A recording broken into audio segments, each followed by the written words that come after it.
नमस्कार, एक बार फिर से स्वागत है फास्ट प्लस न्यूज में। उपस्थित है जनपद कुशीनगर के बोदरवार ग्राम सभा में। आपने देखा कि विगत दिनों डेलीगेट्स यानी कि साधारण सहकारी समिति का चुनाव संपन्न हुआ है, जिसमें अध्यक्ष और डेलीगेट्स चुने गए हैं। आपको बता दें कि इन चुनाव में सबसे महत्वपूर्ण चुनाव देखने को मिला बोदरवार में, जो कांटे की लड़ाई देखने को मिली, जिसमें अध्यक्ष चुनाव को लेकर काफी मुशक्कत और चुनाव में काफी रोचक मामला देखने को मिला है। इस वक्त हमारे साथ जुड़ेंगे जो पूर्व में किसान सेवा सहकारी समिति बोदरवार के अध्यक्ष रह चुके हैं हरि प्रसाद चौधरी जी। हम मिलेंगे, बात करेंगे, जाने का प्रयास करेंगे। इस बार चुनाव चूंकि हार चुके हैं और बात करेंगे, जाने का प्रयास करेंगे किन कारणों से इनको हार मिली है। बहुत बहुत स्वागत सर जी। बहुत बहुत धन्यवाद जी फास्ट न्यूज चैनल के सभी कर्मयोगियों को कि आपने मुझे कुछ कहने का अवसर दिया, मौका दिया।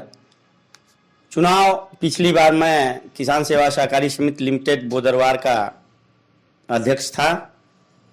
मेरा प्रयास था कि मैं किसानों के हित में काम करूं, समय से उनको खाद बीज उपलब्ध कराऊं जो सरकार द्वारा मिलना था, सो मैंने किया। लेकिन मुझे मैं स्वीकार करता हूं कि कहीं न कहीं मेरी कमी रही है। मैं लोगों को, अपने किसानों को संतुष्ट नहीं कर पाया, जिसका परिणाम आज मैं स्वयं संचालक सदस्य के चुनाव में ही मुझे जनता ने हार का एक मौका दिया। फिर भी मैं बहुत ही खुश हूँ और उन अपने सभी वोटरों का हार्दिक स्वागत, अभिनंदन, वंदन करता हूँ और उनके निर्णय को मैं सिरोधार करते हुए और मैं पुनः प्रयास करूँगा कि समिति का जो जीर्ण शीर्ण जो समिति थी, जो गिरने के कगार पे थे, उसको मैंने प्रयास करके उसका सुंदरीकरण कराया और मेरा पुनः प्रयास रहेगा उसमें न रहते हुए भी मैं उस किसान सेवा सहकारी की व्यवस्था सुदृढ़ हो, किसानों को किसी तरह की कोई दिक्कत न हो, मैं उसके लिए भी प्रयास करूंगा। और चूँकि यह चुनाव बहुत ही सामान्य चुनाव नहीं रहा, यह चुनाव बहुत ही एक केंद्र बिंदु था पूरे ज़िले में और मुझे हार का कोई गम नहीं है, इस नाते कि मैं हारते हुए भी और मैं जीत गया। इस नाते जीत गया कि जो मेरी इच्छा थी, जो मैं वचनबद्ध था कि मैं अगर हार जाता हूं तो मैं जिसको चाहूँगा वो अध्यक्ष बनेगा, सो मैंने करके दिखाया। मुश्किल तो बहुत आई, मशक्क़त बहुत झेलना पड़ा, लेकिन मैं अपने कामयाबी को हासिल किया और इसके लिए मैं अभी सभी अपने संचालक गणों का हार्दिक स्वागत, अभिनंदन, वंदन करता हूं और धन्यवाद देता हूं कि आपने मेरा सहयोग करके और मैं जो चाहा, जिसको चाहा उसको आपने अध्यक्ष बनाने का काम बात किया। करेंगे। आपने बताया कि मैंने बहुत सारे कार्यों को किया, जैसे सुंदरीकरण हुआ सदन सहकारी समिति का, तो आपने विकास के तौर पे जो भी सदन सहकारी समिति में व्यवस्थाएं होनी चाहिए सब सुचारू रूप से देने का प्रयास किया। इसके बावजूद भी आपको पराजित होना पड़ा, क्या वजह रही सर? मैं महसूस करता हूं कि कहीं न कहीं अब किसान बंधु जो भी हमारे, कोई राजनीतिक दबाव भी रहा क्या? नहीं, मुझे इसमें कुछ ऐसी कोई बातें नहीं लगती हैं, लेकिन मैं यह महसूस करता हूं कि कहीं न कहीं हमारी ही अंदर ये कमियां थी जिसके नाते हमको हार का ये मुंह देखना पड़ा। हमारे किसान भाई कहीं किन्हीं न किन्हीं रूप में वो हमसे संतुष्ट नहीं हो पाए। अब इसको तो मैं बता नहीं सकता, लेकिन मैं प्रयास तो किया कि ऐसी बातें न आए, लेकिन कहीं न कहीं मैं स्वीकार करता हूं कोई कमी रही है। आपने बताया कि मैं हारते हारते भी जीत गया जी, तो ये इस शब्द से क्या संदेश देना चाहते हैं?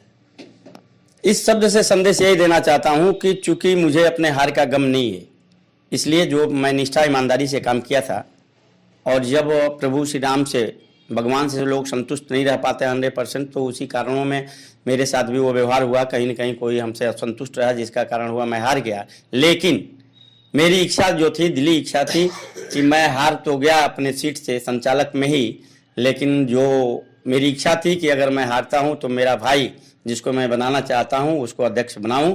सो जनता ने, वो जो हमारे संचालक गण थे, वो पूरा किए और मैं इससे बहुत ही प्रसन्न हूं, बहुत ही गदगद हूं कि मैं हार करके भी जीत गया। यानी कि कहने का मतलब कि जो वर्तमान के अध्यक्ष चुने गए हैं, तो सर की दिली इच्छा थी अगर हम चुनाव नहीं जीते हैं तो नरेंद्र यादव जी को चुना जाए और वो कर दिखाए। नरेंद्र यादव जी आज सदन सहकारी समिति के नवनिर्वाचित अध्यक्ष चुने गए हैं, वो भी निर्विरोध। कहीं ना कहीं बहुत ही महत्वपूर्ण बात यह है कि कांटे की लड़ाई एक तरफ देखी जा रही थी, वहीं काफी लोगों के प्रयास के बाद आज निर्विरोध चुने गए नरेंद्र यादव जी। बात करेंगे और जानने का प्रयास करेंगे किन किन अड़चनों का सामना करना पड़ा, तब जाके उन्होंने इस बोदरवार किसान सेवा सहकारी समिति के अध्यक्ष चुने गए। बहुत बहुत स्वागत, ढेर सारी शुभकामनाएं आपको कि आप बोदरवार किसान सेवा सहकारी समिति के अध्यक्ष चुने गए। जी, मेरे तरफ से फास्ट प्लस न्यूज चैनल को हार्दिक हार्दिक शुभकामनाएं और बधाई पूरी टीम के साथ। मेरा नाम नरेंद्र कुमार यादव, ग्राम सभा देवकली रूप चकिया का निवासी हूं। 30 वर्षों से अनवरत भारतीय जनता पार्टी का मैं बुद्धाध्यक्ष रहा हूं और वर्तमान में हूं, और 20 वर्षों से लगातार मैं कोऑपरेटिव के अध्यक्ष को बनाता रहा, डायरेक्टर के रूप में रहते हुए। इस बार मेरी इच्छा थी कि हरिप्रसाद चौधरी को दोबारा मैं अध्यक्ष बनाऊं, लेकिन किन्हीं कारणों से वो डायरेक्टर में ही हार गए, जिसका मुझे लाभ उन्होंने दिया। इनकी टीम पूरी लग के तन मन धन से मुझे अध्यक्ष पद पर आसीन किया। मैं पेशे से एक ड्राइवर हूं और जाति का अहिर हूं। लोग मुझे जानते हैं कि समाजवादी पार्टी का है, लेकिन मैं आजीवन भारतीय जनता पार्टी का सदस्य हूं। मेरे पिता भी जनसंघ से ही भारतीय जनता पार्टी के उस गांव में अकेले व्यक्ति थे। आज मेरे वजह से उस गांव के 70 अहिर परिवार को मैं भारतीय जनता पार्टी का सदस्य बना दिया। सर, आप भारतीय जनता पार्टी के, आपके पिताजी भी नेता रहे और आप भी भारतीय जनता पार्टी का झंडा ढोने का काम कर रहे हैं। एक नेता 20 साल से आपने कोऑपरेटिव के चुनाव को भी मद्देनजर से देखा और अध्यक्ष चुने गए, बनाए गए। लेकिन सर, हम आपसे बात करेंगे, भारतीय जनता पार्टी में कितना विश्वास रखते हैं? भारतीय जनता पार्टी में मेरी पूर्ण विश्वास है, लेकिन मेरा एक निजी प्रश्न मैं बात करूंगा सर। चूंकि आप 20 सालों से बता रहे हैं कि 20 साल से आप सेवा कर रहे हैं, पिताजी लगभग कई वर्षों से सेवा करते चले आए।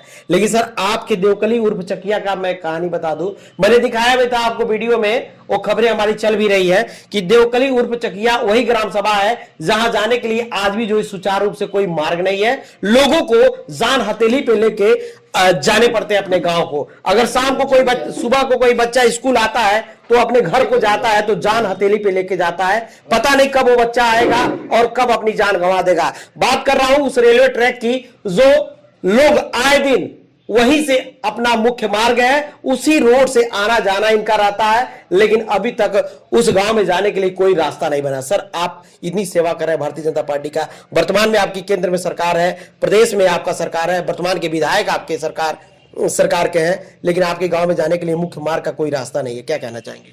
सर, यही गुजारिश करना चाहूंगा सांसद महोदय से, विधायक जी से, कि मेरे गांव में जाने के लिए, छोटे छोटे बच्चों को प्राइमरी स्कूल में आने के लिए एक अंडरपास की व्यवस्था करें। यही मैं अनवरत प्रयासरत हूं, लेकिन मेरे पास ऐसा कोई संसाधन नहीं है कि मैं बार बार उनके पास जा पाऊं। मैं पेपर के माध्यम से जहां वो जाते हैं वहां जाके पत्रक देके मैं इस प्रयास को करता हूं कि एक अंडरपास की व्यवस्था अगर इस सरकार के द्वारा, मुख्यमंत्री माननीय योगी आदित्यनाथ के द्वारा, प्रधानमंत्री नरेंद्र मोदी के द्वारा अगर ये व्यवस्था हो जाए तो इस जिले का एक इतिहास रचा जाएगा कि एक बूथ अध्यक्ष के प्रयास से अंडरपास बन गया। तो बहुत ही जटिल मामला है, क्योंकि जब भी आप आएंगे देवकली ऊपर चकिया जाने के लिए तो शायद आपको उसी मुसीबत का सामना करके इनके घर तक जाना पड़ेगा।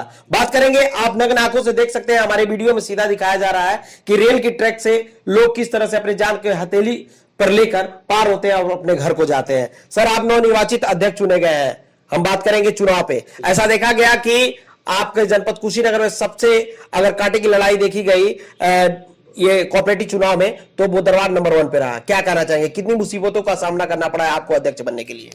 सर, मुझे अध्यक्ष बनने में किसी मुसीबत का सामना नहीं करना पड़ा। मैं जिसके साथ था उस व्यक्ति की देन है कि मैं इस मुकाम तक आज पहुंचा हूं। मैंने ही पूर्व अध्यक्ष को अध्यक्ष बनाया था पिछली बार भी, और पूर्व अध्यक्ष की देन है, उनकी टीम की देन है, सारे सदस्यों की देन है कि मैं आज इस पोस्ट पे पहुंचा हूं।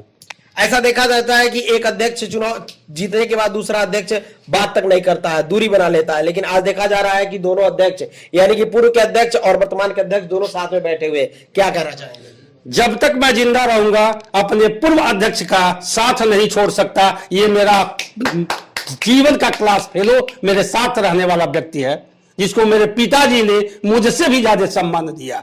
इस चुनाव जीतने में किन की महत्वपूर्ण भूमिका रही? पूर्व प्रधान के पूरे टीम की। चलिए, चुनाव तो जीत गए हैं, लेकिन किसान की उम्मीदें लगी रहती है अध्यक्ष पर कि हमें वो सारी सुख सुविधाएं मिले जो गवर्नमेंट के द्वारा किसानों को मिलना चाहिए। आपका पहला मैनिफेस्टो में क्या है? क्या किसानों की सेवा करने वाले, किस तरह से? मेरे द्वारा सरकार से जितनी भी सामग्रियां किसान सेवा सहकारी समिति पे उपलब्ध होगी, प्रत्येक गरीब किसानों को सुचारू रूप से मिलता रहे, सही दाम पे, किसी बिचौलिए का उसमें दलाली न चले। मेरा यह प्रयास रहेगा कि हर किसान संतुष्ट हो। सरकार के द्वारा खाद बीज उपलब्ध जो होता है वो किसानों को ही मिले। धान की खरीद होती है, गेहूं की खरीद होती है, वो किसानों से खरीदी जाए।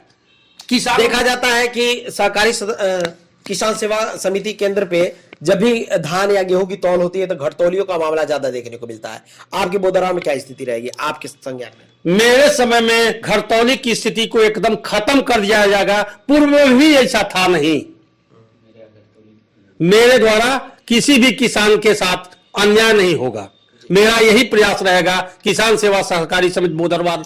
देखा जाता है कि जब भी खाद की किल्लतें होती है या खाद की समस्याएं उत्पन्न होती है या घटतौली या किसी भी प्रकार का मामला आता है तो अध्यक्ष जी लोग कोसों दूर रहते हैं, दिखाई नहीं देते हैं। आपका क्या रवैया होगा? मैं लोगों के बीच में रहूंगा, लोगों की हर मदद करने के लिए तत्पर रहूंगा अपनी टीम के द्वारा। धन्यवाद सर। तो ये रहे नरेंद्र यादव जी जो बोदरवार के सदन सहकारी समिति के अध्यक्ष चुने गए हैं। और मैं बता दूं कि अध्यक्ष जी ने बताया कि हम ये सारी वादे करेंगे। चुनाव तो जीत गए हैं, लेकिन मैं अपने फास्ट प्लस न्यूज की ओर से आश्वस्त कर देना चाहूंगा सभी दर्शकों को, अगर अध्यक्ष जी ने जो जो वादा किया है अगर नहीं खरे उतरते हैं तो फास्ट प्लस न्यूज इनसे सवाल पूछेगा और किसानों के हक और अधिकार की बात रखेगा। तो देखते रहे फास्ट प्लस न्यूज, बने रहे। धन्यवाद।